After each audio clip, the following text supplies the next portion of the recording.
Alhamdulillah rabbil alamin hamdan katsiran thayyiban barakan fih kama yuhibbu rabbuna wa yardah. Asyhadu an la ilaha illallah, asyhadu anna Muhammadan abduhu wa rasuluh, la nabiyya wa la rasula ba'da.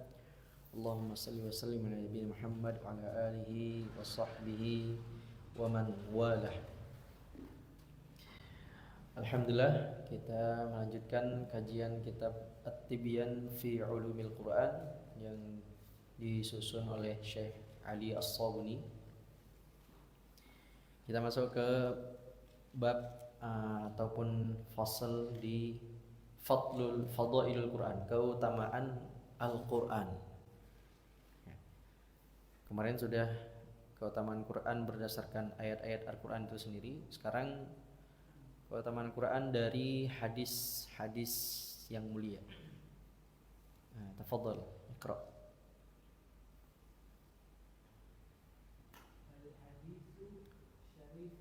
Al-ahaditsu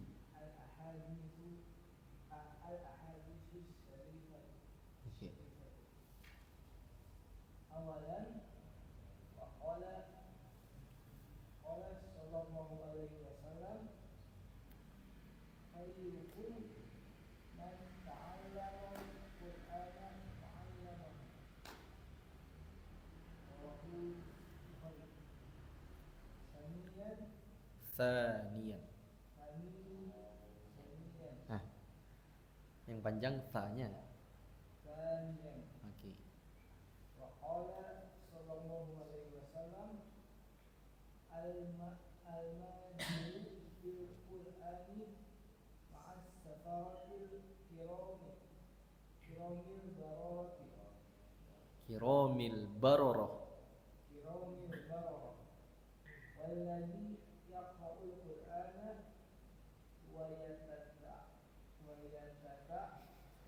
wa yatata' fihi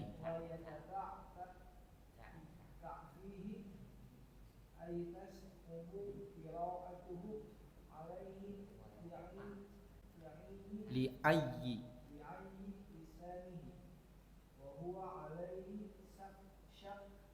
syaqqun lahu ajran rawahu Bukhari wa Muslim. Thalithan.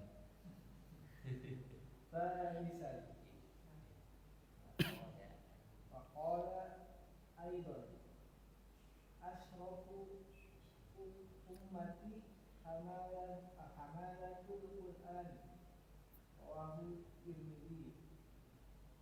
Rabi'an faqala aidan iqra'ul Qur'ana fa innahu ya'ti yawmal qiyamati syafi'an ashabihi rawahu Tirmidzi.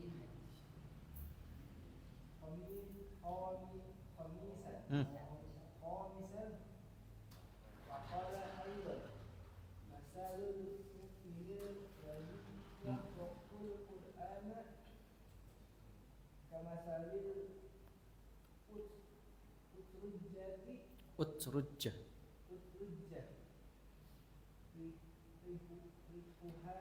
rihuha tayyib. wa ta'muha tayyib. Muttafaqun alaih. Sadisan wa qala aidan inna hadzal Qur'ana Ma'dubatullahi. Ta'allamu min ma'dubatihi ma mastata'tum. Muttafaqun alaih. Oke, hasbuk. Al-ahadits asy-syarifah, hadis-hadis yang mulia. Ini ada 6 hadis yang menyebutkan tentang keutamaan Al-Quran. Ya. Yang pertama ada hadis khairukum man ta'allamal Qur'ana wa 'allamahu. Apa artinya khairukum man ta'allamal Qur'ana wa 'allamahu? Sebaik-baik kalian adalah orang yang belajar Al-Quran, ta'allamal Quran wa 'allamahu, dan mengajarkannya. Ta'allama fi'il madhi Kalau bentuknya isim fa'il jadinya muta'allim. Ta'allama yata'allamu, muta'allim artinya orang yang belajar. Ta'allama belajar, orang yang belajar muta'allim. Allama yu'allimu uluman. Allama mengajar, orang yang mengajar disebut muallim. Ya. Khairukum man ta'allama al-Qur'an wa 'allamahu. Sebaik-baik kalian adalah orang yang belajar Quran dan mengajarkannya. Jadi di sini ada dua orang, ada dua amalan yang menjadi kemuliaan kebanggaan Rasulullah, yaitu yang belajar Al-Qur'an.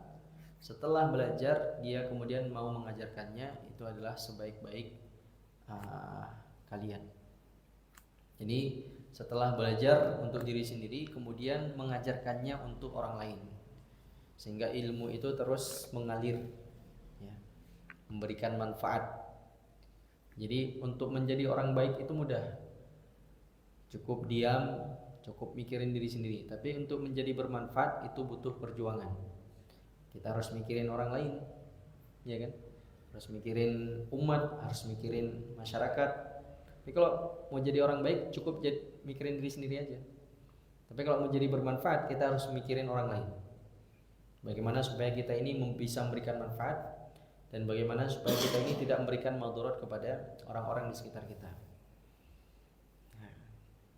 Makanya Nabi mengatakan orang yang baik itu tidak cukup dengan belajar Al-Quran, tapi juga mengajarkannya. Rawahul Bukhari. Tsaniyan, hadis yang kedua, wa qala sallallahu alaihi wasallam al-mahiru bil Quran ma'as safaratil kiramil bararah. Orang yang mahir, pintar, pandai membaca Al-Quran bersama malaikat yang mulia. Bi aidi safarah kiramim bararah. Surat apa itu? Abasa. Apa artinya? Coba lihat arti bi aidi safarah kiramim bararah.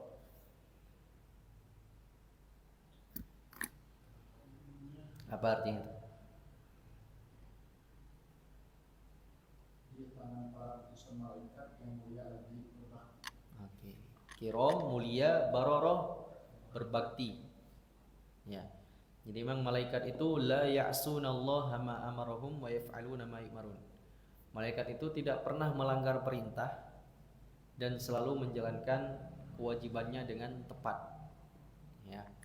Jadi kalau kita mau mengambil pelajaran dari malaikat itu disiplin. Disiplin sekali. Dengan perintah, dengan larangan itu tidak pernah dilanggar. Itu malaikat ya.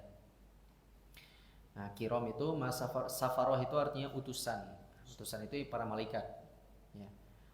Al-kiram yang mulia, al-bararah yang berbakti. Jadi hidupnya malaikat itu hanya untuk Allah saja, nggak ada untuk dunia, nggak ada untuk dirinya sendiri, bahkan tidak. Makanya ada malaikat yang sujud terus, ada yang kerjanya zikir terus, ada yang kerjanya bertasbih saja, gitu ya. Dan jumlahnya tak terhingga, itu banyak sekali.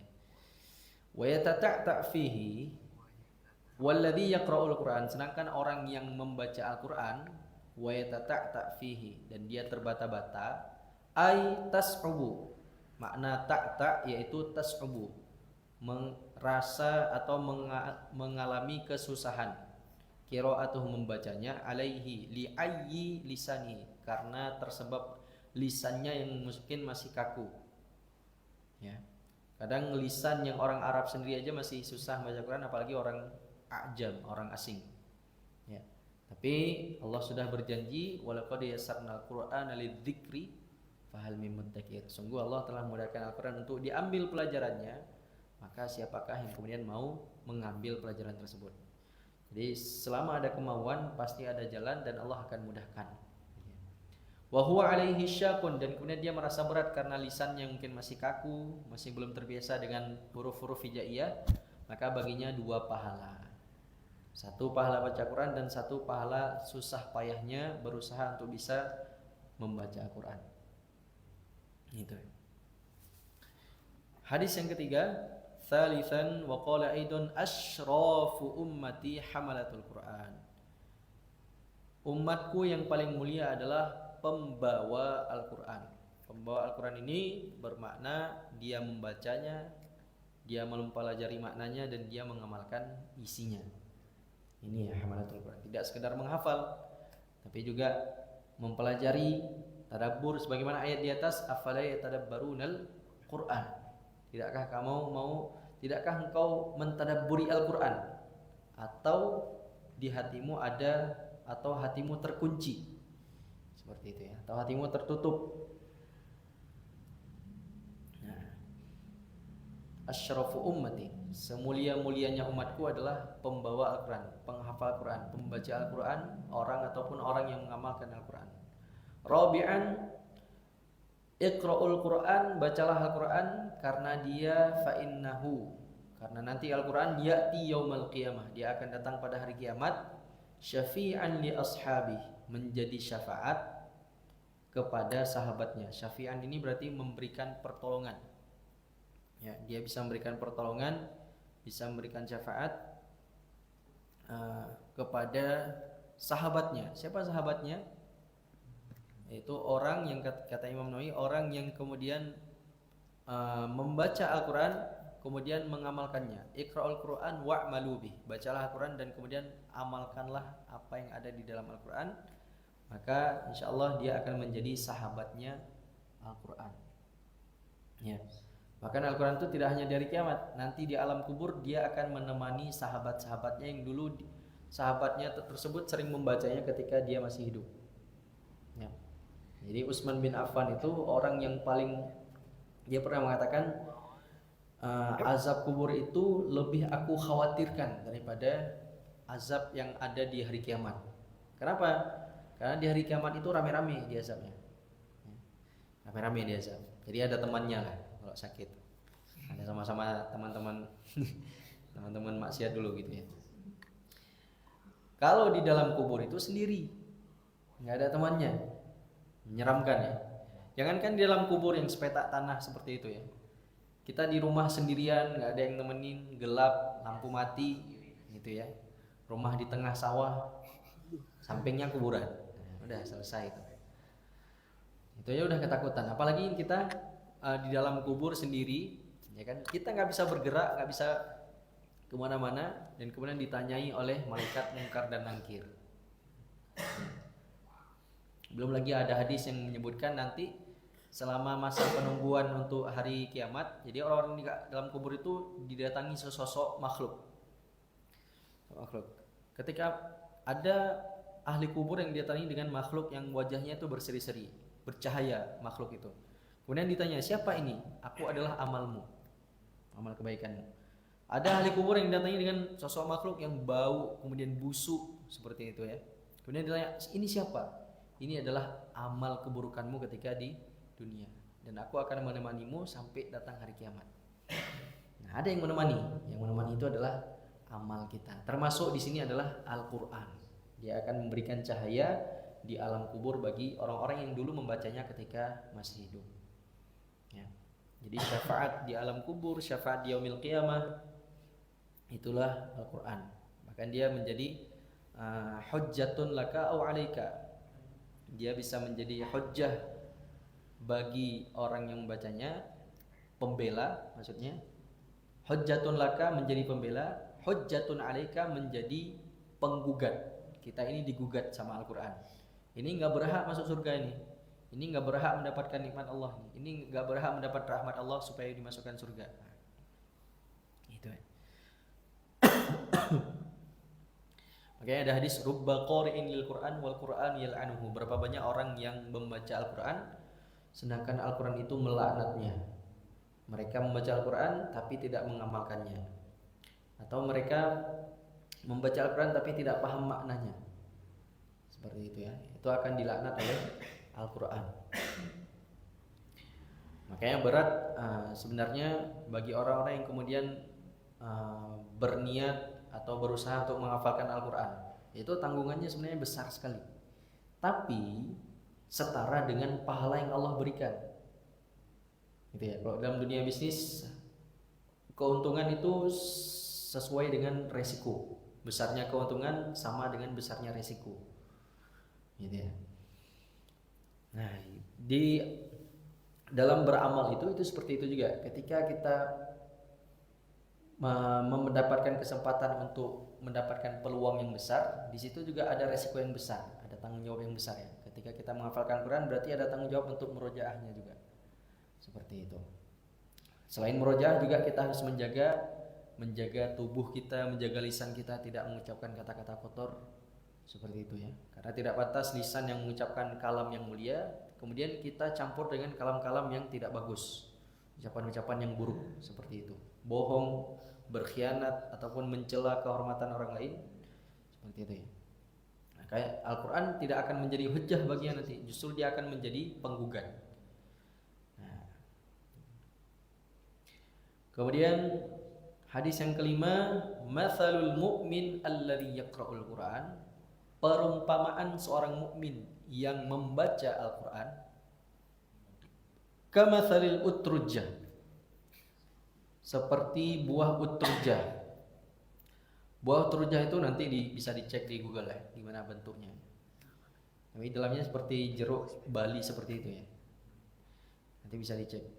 Rihuha thayyib, yang sifatnya itu dia baunya sedap, wa ta'muha thayyib, dan rasanya juga enak. Ini sebenarnya hadis yang panjang, ada terus lanjutannya, matsal mukmin alladzi la yaqra'ul Qur'an. Kemudian perumpamaan mukmin yang tidak baca Quran, dia mukmin tapi tidak baca Quran, kamatsalit tamroh, seperti buah kurma. Buah kurma itu tidak ada rihuha, dia tidak berbau sedap, tapi ta'muha thayyib, rasanya enak. Ya. Sedangkan orang munafik yang membaca Al-Quran seperti buah raihanah. Buah raihanah itu baunya sedap tapi rasanya tidak enak. Dan munafik yang tidak membaca Al-Quran, sudah munafik tapi tidak membaca Al-Quran, seperti handolah. Handolah itu baunya tidak sedap dan rasanya juga tidak enak. Bau ini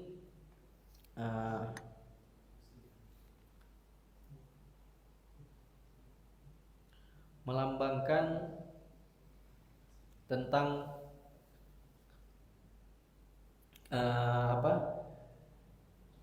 penampilan seorang muslim. Dia itu tampak kebaikan-kebaikannya, tampak sedap dipandang ketika dia itu selalu membaca Al-Quran ya. Kemudian rasanya enak, ini ketika kita berinteraksi dengannya. Kita berinteraksi dengannya, dia yatakhallaq bi akhlaqil Quran, dia berakhlak dengan akhlaknya Al-Quran sebagaimana Nabi SAW. Jadi kita melihatnya enak, kemudian kita berinteraksi dengannya juga banyak mendapatkan manfaat seperti itu ya. Nah, inilah perumpamaan seorang mukmin yang kemudian membaca Al-Quran. Dia menghiasi seorang muslim tersebut, baik penampilannya maupun akhlaknya. Kemudian sadisan, hadis yang ke-6, inna hadzal Qur'an ma'dubatullahi, sesungguhnya Al-Quran ini adalah wejangan ataupun hidangan daripada Allah Subhanahu wa taala.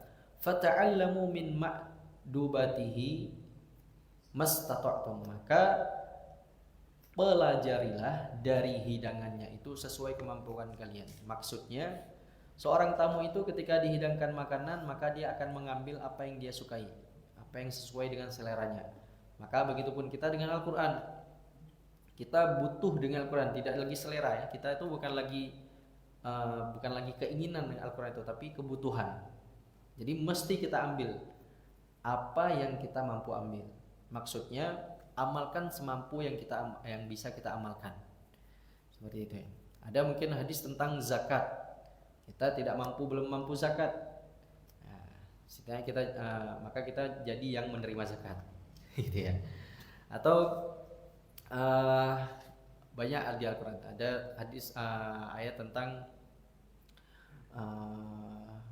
menikah. Kalau sudah mampu, kalau belum mampu maka menjaga pandangan. Nah, itu sebatas seperti itu kita amalkan. Atau berinfak semampunya. Wa mimma razaqnahum yunfikun. Tidak bisa zakat tapi kita masih bisa infak. Alladzina yu'minuna bil ghaibi wa yuqimunas salata wa mimma razaqnahum yunfikun. Kita bisa berinfak sehari 1.000 atau minimal ada berapa rupiah yang kita sisihkan untuk kita infak. Karena infak itu tidak perlu kaya sebenarnya. Jadi kalau nunggu kaya nggak akan infak-infak kalau seperti itu. Ya. Nah, seperti itu. Jadi ini makna dari fata'allamu min ma'dubatihi mastata'tum. Maka pelajarilah Al-Qur'an itu atau amalkanlah Al-Qur'an itu sesuai dengan kemampuan kalian. Ya. Istamir. وينبغي للدارس لعلوم القرآن أن Lidarisi li'ulumil Qur'ani للدارس لعلوم القرآن أن يتأدب بآداب القرآن biadabil Qur'an ويتخلق ya betul بأخلاقه ويكون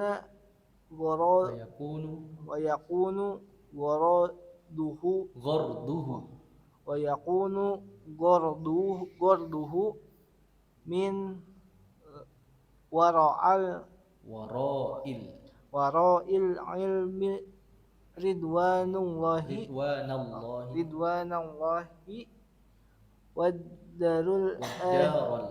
والدار الآخرة لا خطاب الدنيا وأن يعمل بما به ليكون حجة له ويوم القيامة فقد صح في الحديث الشريف القرآن حجة لك أو عليك. Wa yanbaghi lid-daris, maka seyogyanya senantiasa bagi seorang yang mempelajari ulumul Quran, lid-daris, orang yang mempelajari ulumul Quran, ayyata'addaba, untuk bisa beradab bi'adabil Quran, dengan adab-adab yang ada di dalam Al-Quran, wa yatakhallaqu bi akhlaqi, dan berakhlak dengan akhlaknya Al-Quran, dari tutur katanya, dari tingkah lakunya, dari sopan santunnya, semuanya didasari dengan Al-Quran. Wa yakunu gharduhu min wara'il ilmi ridwanallahi wad darul akhirah, dan menjadikan gharduhu, tujuan, min wara'il ilmi, tujuan dari ilmu yang dia pelajari, ridwanallah, ridha Allah subhanahu wa ta'ala, wad darul akhirah, dan mendapatkan kehidupan akhirat yang sejahtera, kehidupan akhirat yang mulia. La hutamad dunya, tidak sekedar kehinaan dunia. Nah, hari ini maka penting meluruskan niat ketika kita menuntut ilmu. Bukan ingin dipuji atau dipuja seseorang atau orang banyak, atau bukan juga pula untuk bisa mendebat seseorang, gitu ya. Karena ilmu yang diniatkan untuk mendapatkan selain daripada ridha Allah Subhanahu wa taala, maka orang yang belajar tersebut tidak akan dapat mencium bau surga meskipun baunya itu sudah tercium dari jarak sekian puluh tahun. Dari jarak 70 tahun atau 40 tahun perjalanan itu sudah tercium bau surga. Ya, tapi orang yang kemudian mempelajari ilmu bukan karena Allah Subhanahu wa taala, terutama ilmu-ilmu agama, gitu ya. Dia pelajari ilmu agama tapi bukan untuk mendapatkan ridha Allah, justru untuk memutarbalikkan agama, justru untuk untuk mendapatkan keuntungan duniawi. Maka orang-orang yang seperti ini tidak akan mendapatkan rihul jannah, tidak akan mendapatkan baunya surga. Baunya surga saya tidak dia dapatkan, apalagi masuk ke dalamnya. Wa ayya'mala bima fihi, dan senantiasa mengamalkan apa yang ada di dalam Al-Qur'an. Liyakuna hujjatan lahu yaumal qiyamah, supaya Al-Qur'an itu menjadi pembela, hujjatun lahu yaumal qiyamah, menjadi pembela. Jadi orang-orang yang membaca Al-Quran, mengamalkan Al-Quran, nanti dia akan, Al-Quran itu akan speak up, akan ngomong sama Allah, akan berbicara sama Allah untuk supaya kita itu dimasukkan ke dalam surga, untuk supaya kita itu mendapatkan syafaat, mendapatkan rahmatnya Allah Subhanahu wa taala sehingga dimasukkan ke dalam surga. Faqad shahha fil hadits asy-syarif, sebagaimana yang disebutkan dalam hadis yang sahih, Al-Qur'anu hujjatun laka aw 'alaika. Al-Qur'an itu bisa menjadi pembela, tapi juga dia bisa menjadi penggugat. Ya, kita digugat sama Al-Qur'an. Oke, sampai sini ada yang mau tanya? Sebelum paragraf terakhir.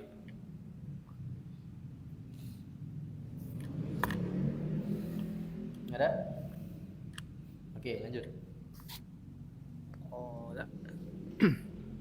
Qala Syekhul Islam Ibnu Taimiyah rahimahullah, man lam yaqra'il Qur'ana faqad hajarahu, wa man qara'al Qur'ana wa lam yatadabbar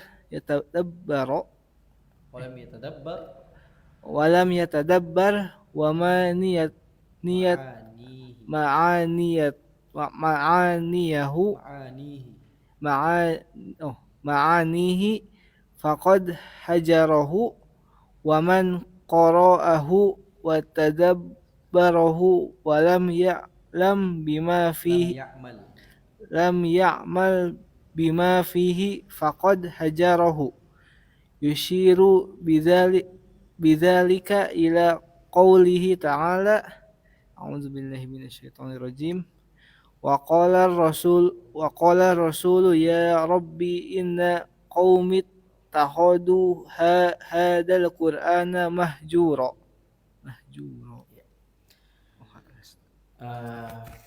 Syekhul Islam Ibnu Taimiyah, beliau pernah berkata, man lam yaqra'il Qur'an faqad hajarahu. Orang yang tidak membaca Al-Qur'an maka sungguh dia telah menghajar Al-Qur'an. Hajar itu apa?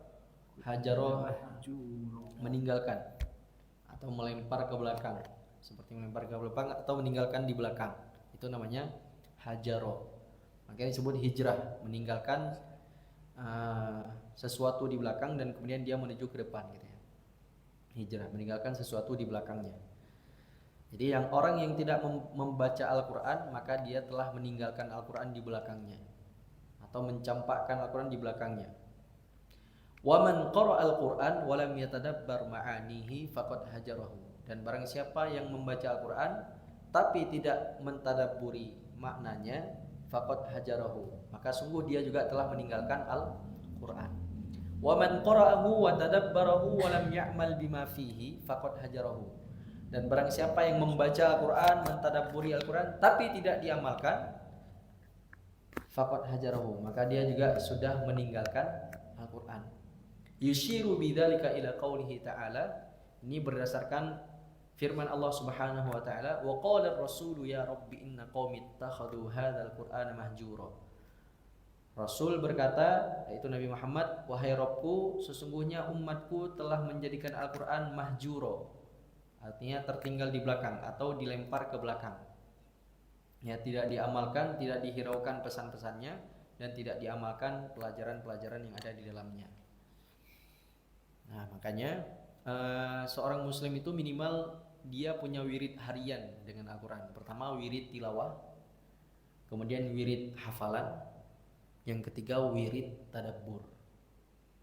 Nah, ini yang perlu kita jadikan aktivitas harian ya. Jadi dalam sehari itu kita minimal ada waktu untuk tilawah. Kalau kita sesuaikan dengan hadis, bagaimana hadis Abdullah bin Amr bin As, itu pernah bertanya kepada Nabi, wahai Rasulullah, aku ingin menghatamkan Al-Quran. Kemudian Rasulullah berkata, iqra'hu fi syahrin, maka bacalah atau khatamkan Al-Quran itu dalam sebulan. Kemudian kata Abdullah bin Amr bin As, saya mampu lebih dari itu, saya mampu lebih cepat dari itu. Iqra'ha fi ashrin, maka bacalah dalam 20 hari. Kemudian Abdullah bin Amr bin As mengatakan lagi, wahai Rasulullah, aku mampu lebih cepat dari itu. Iqra'ha fi sab'in, maka bacalah dia dalam 7 hari. Ya, selesaikan atau khatamkan Al-Quran itu dalam 7 hari.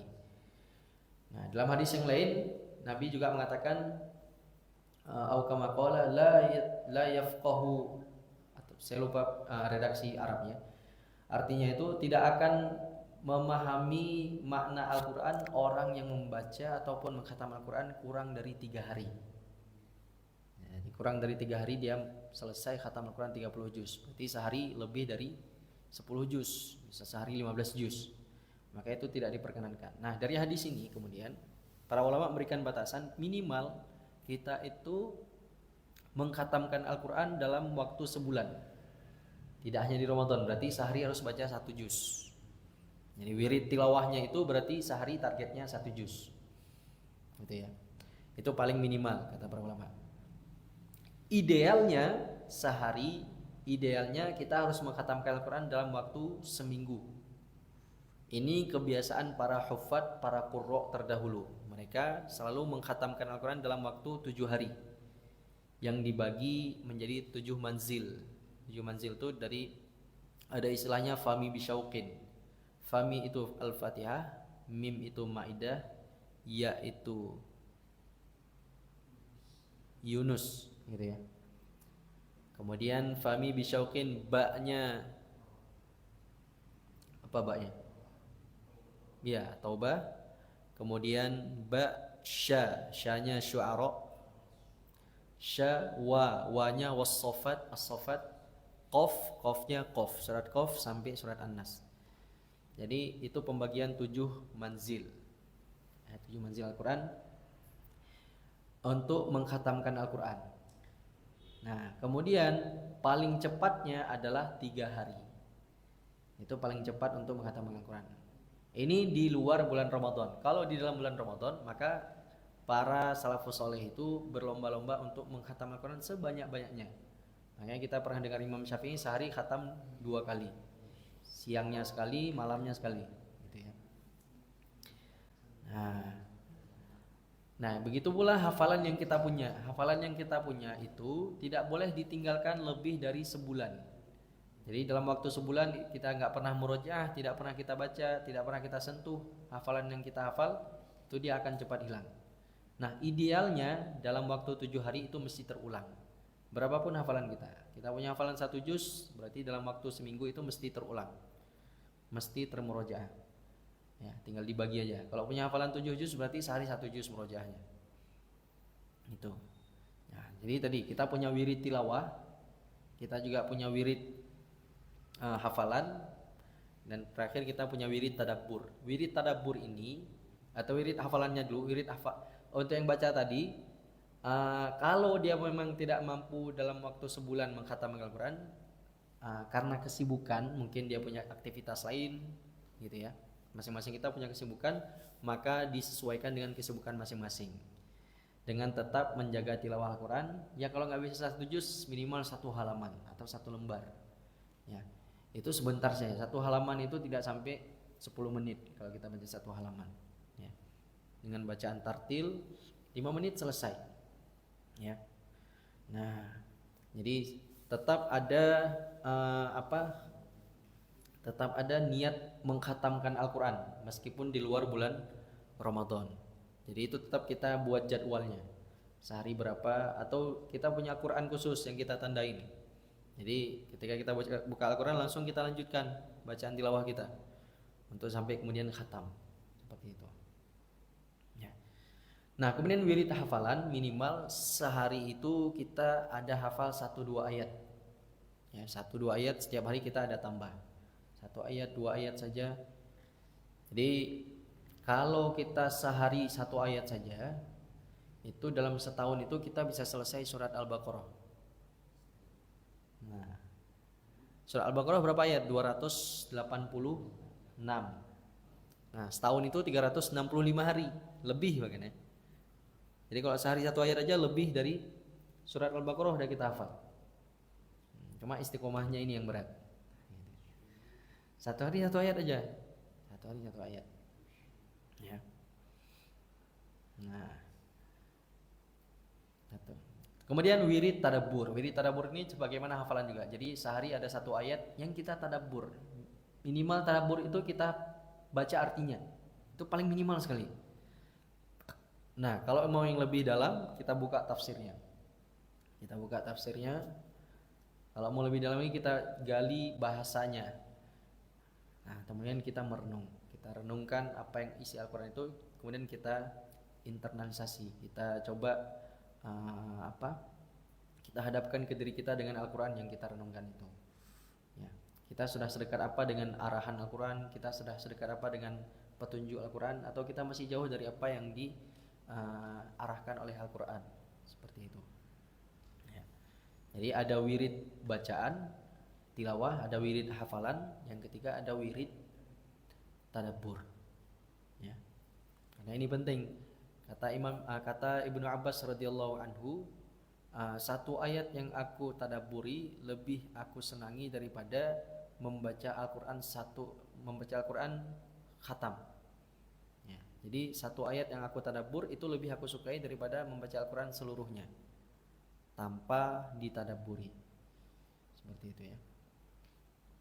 Jadi Al-Qur'an hanya sekedar sampai tenggorokan, tidak masuk ke dalam hati.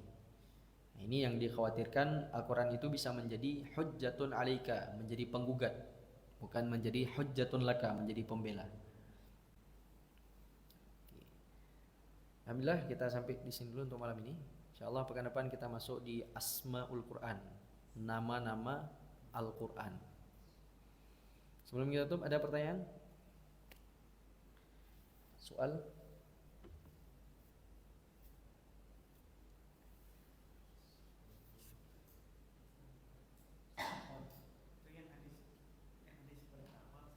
Ya.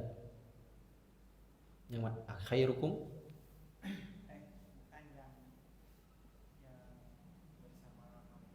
ma'as safaratil kiramil bararah.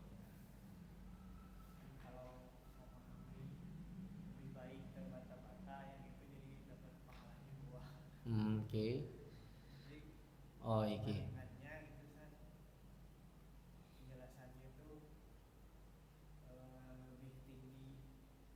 Yang terbata-bata atau yang lancar ini ya? Ya, ini sekilas kalau kita pahami sekilas nih, kok yang terbata-bata justru dapat 2 pahala gitu ya. Ya, ma'as safaratil kiramil bararah, ini dia udah pasti dapat pahalanya, udah pasti dapat pahala ya. Pahala tilawahnya, pahala niatnya. Kemudian yang kedua, dia itu akan mendapatkan doa dari para malaikat. Jadi dia bersama para malaikat itu kan, malaikat itu salah satu tugasnya dari banyak tugas yang ada, dia itu mendoakan orang-orang yang beramal soleh. Nah, terutama orang yang belajar Al-Qur'an. Ya kan? Nah, jadi malaikat itu mendoakannya, memohon ampun untuknya dan bersalawat, intinya bersalawat, memohon rahmat Allah untuk orang yang pintar membaca Al-Qur'an. Sedangkan orang yang masih terbata-bata, dia ini hanya mendapatkan kalau dari hadis ini dia mendapatkan pahala dari usaha dia untuk belajar, dan terbata-batanya dari bacaan Al-Qur'annya. Jadi emang masih lebih mulia yang al-mahiru bil Qur'an. Jadi dia tentu sudah pasti nggak mungkin secara logis yang pintar tentu mendapatkan pahala lebih banyak, seperti itu ya. Nah, al-mahir ini juga berkaitan dengan hadis sebelumnya. Dia tidak sekedar mahir untuk dirinya, tapi juga dia mahir mengajarkannya untuk orang lain. Nah, makanya ada satu hadis Bukhari, hadis Bukhari. Nama sahabatnya itu saya lupa nama sahabatnya. Ini sahabat Ansor, sahabat dari Madinah. Dia itu ketika baca Quran, anaknya ditidurkan dekat kuda. Nah, ketika baca Quran, kudanya itu menghentak-hentakkan kakinya. Kemudian berhenti. Ketika dia berhenti baca Quran, kudanya pun itu berhenti untuk menghentakkan kakinya. Karena dia khawatir anaknya itu terinjak sama kuda tadi. Kemudian ketika dilihat di luar jendelanya, itu ada gumpalan awan. Gumpalan awan seperti menutup jendelanya ketika dia sedang baca Quran. Nah, ketika paginya, kata sahabat ini, ketika paginya dia mengabari kepada Nabi. Kemudian kata Nabi, itu adalah malaikat. Seandainya engkau baca terus sampai pagi, maka orang-orang akan melihat awan itu. Dan dalam hadis yang lain ada, ketika orang yang baca Quran itu, maka mulutnya malaikat itu menempel di mulut orang yang baca Quran, sehingga bacaan Quran itu masuk ke dalam lambungnya malaikat. Ini salah satu riwayat hadis ya. Artinya malaikat itu akan menjaga orang yang baca Al-Quran tersebut. Dia akan menjaganya, mendoakannya, seperti itu ya. Nah, jadi kalau yang hari ini kita yakini bahwasanya manusia itu pasti ada satu setan yang mengiringinya kemanapun. Nah, di situ selain itu setiap satu manusia itu ada satu malaikat yang ditugaskan untuk menjaganya juga. Nah, itu disebutkan dalam surat Ar-Ra'd ya, lahu mu'aqibatum min baini yadayhi yahfadunahu min amrillah. Jadi setiap orang itu ada malaikat yang ditugaskan untuk menjaganya dari depan maupun dari belakang. Yahfadunahu min amrillah, dan dia menjaganya itu dalam atas perintah Allah Subhanahu wa taala. Jadi 10 malaikat yang kita kenal yang diajarkan untuk anak-anak ini, dan dengan 10 tugasnya itu masih kecil itu hanya sebagian kecil tugas malaikat. Ya, sebagian kecil tugas malaikat. Nah, tugasnya itu sebenarnya sangat banyak. Salah satunya yang berkaitan dengan manusia, dan bahkan kita itu sudah berinteraksi dengan malaikat sejak di alam rahim. Ya, kalau dalam hadis itu kan ada hadis yang kita manusia itu menjadi nutfah dalam waktu 40 hari. Kemudian menjadi gumpalan darah 40 hari. Kemudian jadi gumpalan daging 40 hari, 120 hari. Nah, setelah 40 hari yang keempat, yursalu alaihil malak. Diutus malaikat untuk menulis rizkinya, amalnya. Kemudian dia menderita atau beruntung ketika di dunia. Itu semua ditulis. Jadi kita sudah berinteraksi dengan malaikat sejak di alam rahim. Nah, itu terus dijaga. Nah, jadi penjagaan malaikat akan semakin kuat ketika kita pintar membaca Al-Quran. Ketika bacaan kita semakin bagus, maka penjagaan malaikat pun akan semakin bagus. Termasuk bisa menjaga kita dari suatu mara bahaya. Nah, makanya di perang Badar itu kan banyak Allah turunkan para malaikat. Bi alfim minal malaikati murdifin. Disebutkan dalam surat Al-Anfal, 1000 malaikat Allah turunkan. Makanya Ibnu Abbas, bukan Ibnu Abbas, Abbas, bapaknya berarti paman Nabi. Itu masih di kubunya kafir Quraisy. Abbas bin Abi Thalib itu ketika dia sedang naik kuda, tiba-tiba temannya yang masih kafir Quraisy itu tertebas kepalanya, terpotong sendiri kepalanya. Kemudian ditangkap sama para sahabat kan. Abbas ini kan ketangkap. Kemudian ditanya, apakah benar sahabat ini yang bunuh kafir Quraisy itu? Tidak sebenarnya. Jadi saya melihat itu tiba-tiba dia itu tertebas sendiri kepalanya, hilang sendiri. Dan itu yang menebas itu adalah para malaikat yang Allah turunkan. Jadi dia bisa menjaga manusia, bisa menjaga seseorang dari mara bahaya. Itu malaikat. Makanya sebenarnya antum tuh kalau lagi sendiri itu sebenarnya anggap aja, jangan anggap ada setan, anggap ada malaikat. Nah, ini yang sebenarnya yang harus kita robah, yang harus kita doktrin ke anak-anak sebenarnya biar nggak takut ya. Jadi nggak perlu takut, walaupun sendiri ada malaikat yang menjaga. Nah, ini ya, seperti itu. Wallahu a'lam. Lin, cukup? Boleh? Kan nggak ada Ustadz, ini nggak ada ya? Ustadz Firman sakit.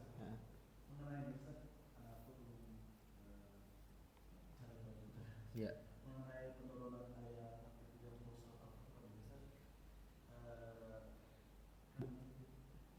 mengapa reaksi dari ayat ini malah Rasulullah Oh, oke. bagaimana untuk Proses penurunannya. Asbabun nuzul berarti ya. atau maknanya kenapa istilahnya seperti sabda Nabi tapi masuknya di dalam ayat Al-Quran. Oke, ya. Ya, sebenarnya ada banyak juga ayat-ayat yang berbentuk seperti ini. Jadi waqala rasul ya rabbi inna qaumi ittakhadhu hadzal qur'ana mahjura. Ini saya lupa asbabun nuzulnya itu seperti apa. Cuma redaksi seperti ini memang ada banyak. Nah, nanti coba saya baca asbabun nuzulnya lagi, saya buka tafsirnya lagi, nanti kalau sudah dapat keterangan nanti saya jelaskan. Itu ya. Ini saya belum bisa jelasin tentang apa yang antum tanya. Seperti itu. Jadi apa namanya ayat Al-Quran itu bisa diambil dari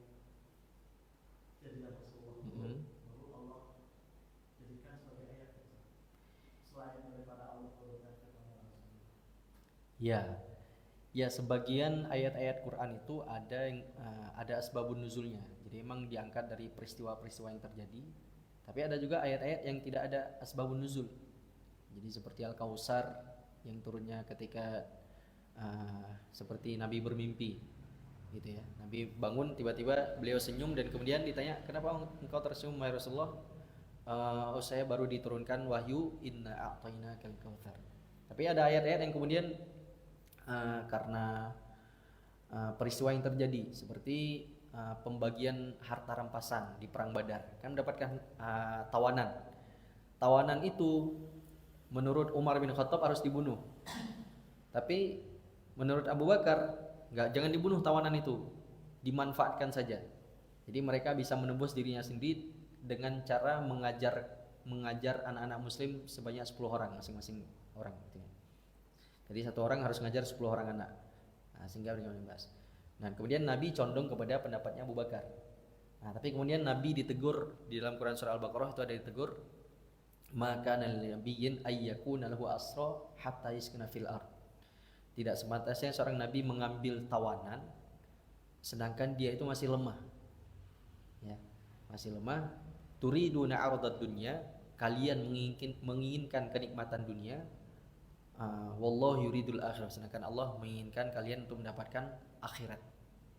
Nah, di sini ada banyak juga diangkat dari peristiwa. Ini juga termasuk diangkat dari peristiwa, cuma dibahasakan seperti Rasul yang ngomong seperti itu. Kan ada juga banyak dialog-dialog di dalam Al-Qur'an itu, seperti dialognya Nabi Yakub dengan anak-anaknya, ya kan? Am kuntum syuhada idh hadara yaqul mautu idh qala li banihi. Nabi Yakub mengatakan kepada anaknya, ya bani ya innallaha astafa lakumuddin. Itu kan dari perkataan para nabi. Nah, ini juga seperti itu. Nah, bentuknya. Ya. Nah, kurang lebih. Tapi nanti coba saya baca lagi biar lebih jelas ya. Jadi bisa saya ada banyak dialog-dialog yang kemudian dialog itu dimasukkan ke dalam Al-Qur'an sehingga menjadi firman Allah. Seperti itu ya. Nah, ini kan termasuk dialog. Ini percakapan, kisah-kisah itu kan banyak dialog, seperti kisah Nabi Musa dengan siapa, Khidir di surat Al-Kahfi. Nah, itu kan dialog juga itu. Nah, seperti ini kurang lebih. Nah, kalau saya tidak salah bentuknya seperti itu. Nah, Allahu a'lam. Yang lain cukup? Oke, kita cukupkan sekian untuk kajian malam hari ini. Semoga tidak puas dengan jawaban saya. Karena belajar itu kalau puas dan nggak belajar lagi nanti. Ya, memang harus tidak puas. Nah, tidak puas dengan penjelasan saya, tidak puas dengan pelajaran sini, sehingga tidak puas itu mendorong kita untuk belajar lagi. Ya, menggali lagi lebih dalam, dicari lagi maknanya. Ini benar nggak yang Ustadz itu bilang? Nah, itu bisa. Itu harusnya seperti itu. Ini artinya benar nggak seperti itu? Kan bisa dicari. Gitu ya. Kalau ada yang salah nanti bisa diskusi. Nah, di situ saya pengen seperti itu. Oh, Ustadz, yang antum ngomong kemarin nggak seperti itu, sebenarnya seperti ini. Itu bagus interaksi ketika ada interaksi seperti itu ya. Oke, nakhtatim bi qiraatil hamdalah wa kafaratul majlis. Alhamdulillahirabbil alamin. Subhanakallahumma bihamdika asyhadu an la ilaha illa anta astaghfiruka wa atubu ilaik. Wassalamualaikum warahmatullahi wabarakatuh.